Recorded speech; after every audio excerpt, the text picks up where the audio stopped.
자, 이제 그 다음 토픽으로서 현금 흐름표라고 하는 우리 재무제표에서의 아주 중요한 표에 대해서 살펴보도록 하겠습니다.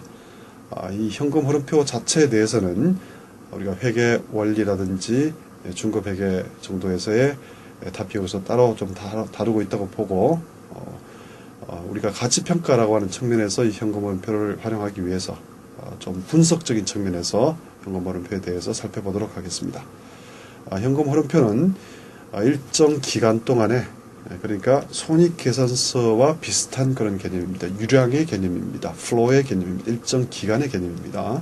일정 기간 동안의 현금의 유입 유출을 나타내는 보고서가 되겠습니다.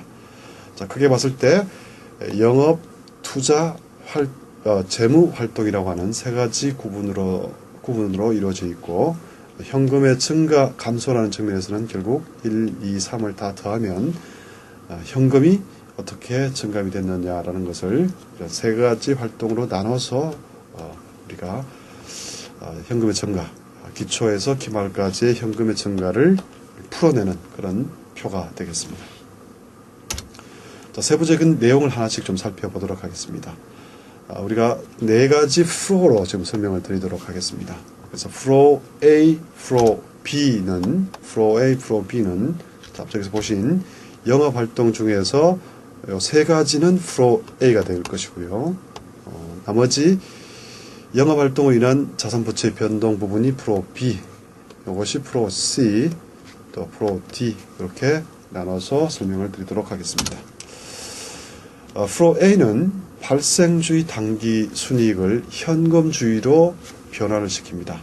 자, 이러한 방법을 우리가 간접법이라고 얘기를 합니다. 자, 예를 들면 당기 순이익까지 계산하는 과정에서 현금 유출이 없는 비용들, 대표적인 것이 바로 감가상각비하고 무형자산상각비가 되겠습니다. 자, 이러한 비용들은 당기 순이익을 계산하는 과정에서 현금 유출이 없는데도 차감을 시켰습니다.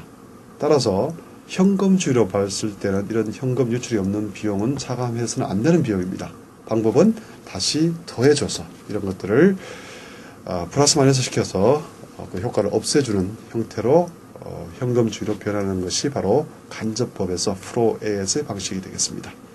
자, 그 이외에도 뭐 대손상각비라든지 현재가치 할인 차감 상각, 또 현재가치 할인 차감 할증 차감 상각 같은 부분들이 있습니다. 이런 부분들은 매출 채권이라든지 채권 채무의 순행으로서 조정을 하면 한꺼번에 조정이 되는 그런 측면도 있겠습니다만은 우리가 현금 유출이 없는 비현금 수익 비용의 예로서 이렇게 볼 수 있다는 것입니다.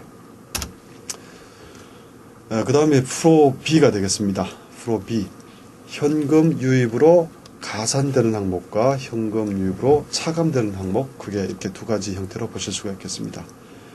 크게 봤을 때는 순운전 자본의 증감을 통해서 우리가 자산부채의 증감이 이루어졌을 때 이것이 현금에 영향을 미치는 그런 내용들이 되겠습니다. 그래서 매출 채권, 재고자산, 매입 채무 정도 크게 내용들을 보시면 되겠습니다. 매출 채권이 감소를 하게 됐을 때 이것은 현금이 유입이 되는 상황이죠. 매출 채권이 드디어 외상으로 매출을 했다가 이것이 이제 돈을 받으면 매출 채권이 없어지고 이것은 현금 유입되는 상황이 되겠습니다. 마찬가지입니다. 이제 또 재고자산이 감소가 되면 팔리면 현금이 유입이 되겠습니다. 유동 부채 측면에서 봤을 때는 매입 채무가 증가했을 경우에 현금 유입으로 가산이 되는데 사실은 매입 채무가 증가한다. 자, 어떤 상황이 되겠습니까? 외상으로 물건을 매입했을 경우인데 이때 현금이 유입이 되는 것은 사실 아닙니다. 그러나 우리가 줘야 될 돈들을 아직까지 우리가 안 주고 있는 상태니까 플러스되는 가산되는 이런 효과가 있다는 것이죠. 자, 반대로 봤을 때 매출 채권 재고자산이 예를 들어서 매출 채권이 증가를 했을 때 현금이 유출된다라고 지금 바로 매칭은 안 됩니다. 매출 채권이 증가가 되면 외상으로 매출하게 됐죠. 자, 그래서 이때 현금이 같이 들어오는 것은 아니지만은 만약에 현금으로 팔았다고 하면은 우리가 현금을 받았을 텐데 외상으로 팔았기 때문에 돈이 좀 묶입니다. 매출 채권을 묶입니다. 이것은 마이너스 효과, 차감되는 유출로 볼 수 있다는 겁니다. 재고자산 같은 경우에는 이제 재고자산을 우리가 구입을 하게 되면, 매입을 하게 되면은 현금 유출이 일어나니까 직접적으로 바로 알 수 있는 그런 상황이 될 것이고, 또 매입 채무 같은 경우에도 감소가 이루어진다. 매입 채무의 감소가 이루어진다. 이것은 또 직접적으로 그렇게 현금이 유출이 됩니다. 그죠? 매입 채무로 해서 우리가 처음에 외상으로 샀다가 이제 비로소 현금이 지급이 되면, 현금이 유출이 되게 되면 매입 채무가 감소하는 그런 상황이 될 수 있다는 겁니다. 자, 그 외에도 다른 여러 가지 영업용 유동부채도 감안하셔야 되고, 또 부채성 충당부채의 증감도 여기서 영업과 관련된 자산부채 증감으로 이렇게 구분을 하셔서 감안을 해 주실 필요가 있다는 겁니다. 프로 C는 투자활동과 관련된 자산의 증감이 이제 현금에 어떻게 영향을 미치냐라는 측면입니다. 크게 봤을 때 밑에 네 가지를 보시면 바로 비유동자산 전체의 증감에 따라서 감소하면은 현금이 유입되는 효과가 있고, 증가하게 되면 현금이 유출되는 효과가 있다. 유동자산 같은 경우에는 일부 유동자산, 투자활동과 관련 있는 일부 유동자산. 그래서 단기 대여금이라든지 뭐 이런 형태가 되겠습니다. 단기적으로 갖고 있는 유가증권이라든지 이런 것들과 관련해서는 우리가 투자활동으로 볼 수 있으니까 여기에 포함시키는데, 만약에 이제 계정금을 아주 적게 가져가서 유동자산 자체를 아까 보시다시피 매출 채권, 재고 자산 정도, 또 유동부채를 매입 채무 정도만 가지고 가면 이런 부분들은 나타나지 않겠죠.